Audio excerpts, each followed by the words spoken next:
جنہیں پھانسیوں پر لٹکایا جا رہا تھا اور سزائیں سنائی جا رہی تھی۔ جو صاف ظاہر تھا کہ جو ان کے مطابق چل رہے ہیں انہیں روپیے پیسے بھی دیے جا رہے ہیں، اور جو ان کے خلاف تھے انہیں سزائیں دی جا رہی ہیں، اعلیٰ پانی تک پہنچایا جا رہا ہے۔ الغرض کہنے کا مطلب یہ ہے کہ سرکار اعلیٰ حضرت علیہ رحمۃ و رضوان نے اس وقت جنم لیا، اس وقت ان کی ولادت ہوئی، اور جب اس وقت ان کی ولادت ہوئی اس کے بعد بزرگوں ان کا جو گھرانہ تھا وہ بزرگوں کا گھرانہ تھا، علمی خاندان تھا۔ اس علمی خاندان میں ان کی ولادت ہوئی،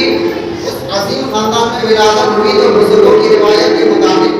بزرگوں کے طریقے کے مطابق جب ان کی عمر شریف 4 سال 4 مہینے 4 دن کی ہوئی تو بزرگوں کا یہ طریقہ رہا ہے کہ 4 سال 4 مہینے 4 دن میں بچے کی بسم اللہ خوانی کی جاتی ہے۔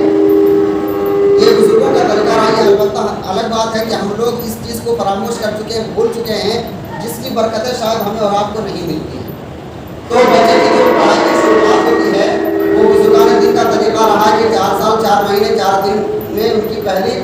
بسم اللہ خوانی کی جاتی ہے۔ کسی عظیم بزرگ جو علاقے کے ہوتے انہیں بلایا جاتا ہے اور ان کے ذریعے سے ان کی بسم اللہ خوانی کی جاتی ہے، ان کی شروعات کی جاتی ہے۔ تو جب ان کے والدین نے جب ایک استاد محترم کو بلایا، حالانکہ ان کے دادا خود عالم دین تھے، ان کے والد خود عالم دین تھے، مفتی تھے، باوجود انہوں نے علاقے کے عظیم استاد کو انہوں نے بلایا اور ان کی بسم اللہ خوانی شروع ہوئی۔ جب بسم اللہ خوانی شروع ہوئی اور الف با تا سا سے پڑھانا شروع ہوا، اور جب یہ الف با تا سا جیم دال کھا کھا اور اس طریقے سے جب لام الف پر پہنچتے ہیں تو اس وقت سرکار اعلیٰ حضرت کبھی چھوٹے سے تھے، 4 سال 4 مہینے 4 دن کے تھے، یہ سوال اپنے استاد سے سوال کرتے ہیں، کہتے ہیں کہ مجھے یہ بتائیے کہ الف با تا سا جیم دال یہ جتنے بھی الفاظ ہیں سارے کے سارے ایک ہیں اور اس کے اندر کوئی دوسرا نہیں ہے، یعنی الف اکیلا ہے، با بھی اکیلا ہے، تا بھی اکیلا ہے، اس طریقے سے جتنے بھی ہیں اس کے حروف تہجی کے اندر سارے کے سارے اکیلے ہیں، لیکن لام الف اس کے اندر 2 حرف ہیں۔ ہمیں یہ بتائیے کہ جب حروف تہجی پڑھائی جا رہی ہے تو پھر سارے اکیلے ہیں، صرف الف لام الف یہ 2 اس کے اندر 2 حروف کیوں ہیں؟ یہ بات جب اس وقت اس عمر میں سنی جا رہی تھی ان کے استاد چونک جاتے ہیں کہ ایک بچے کے ذہن میں بھی کہیں سوال آ سکتا ہے۔ آج ہمارے بڑوں سے بڑوں کے ذہن میں یہ سوال نہیں آتا کہ حروف تہجی الف سے لے کر جہاں تک سارے ایک حرف ہیں، لیکن لام الف 2 حرف کیوں ہے؟ ہمارے ذہن میں یہ سوال شاید اب تک نہیں آتا۔ اس وقت جب سوال کرتے ہیں ان کے استاد بتاتے ہیں کہ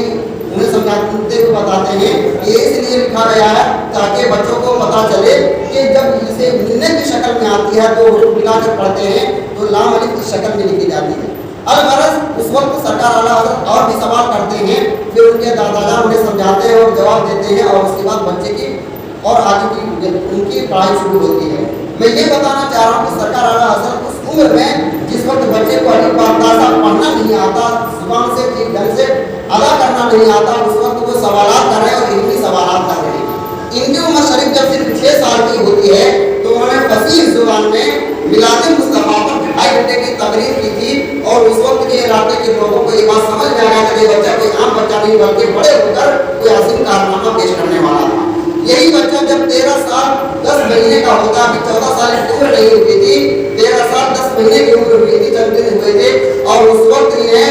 انہوں نے فراغت حاصل کر دیا تھا اور مفتی بن گئے تھے۔ ان کے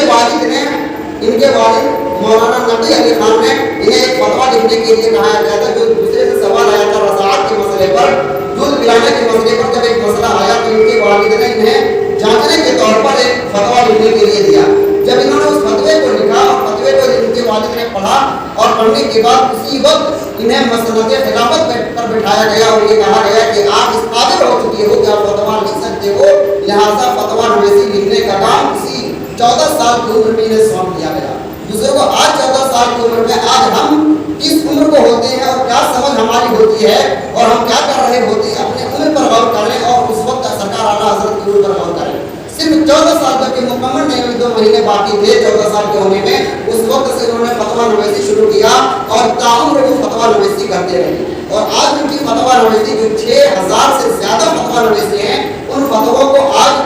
فتوائے رضویہ کی شکل میں دی گئی ہے، جسے 31 جلدوں میں آج بھی وہ کتاب موجود ہے۔ بڑے بڑے علماء اس سے لوگ فائدہ حاصل کرتے ہیں، بڑے بڑے علماء اس کی دلیلیں پیش کرتے ہیں، اور آج اس کتاب کو ایک بڑی اہم اسے منصب دیا جاتا ہے، اور اس سے لوگ فائدہ حاصل کرتے ہیں، اس سے لوگ دلیلیں پیش کرتے ہیں، وہ فتویٰ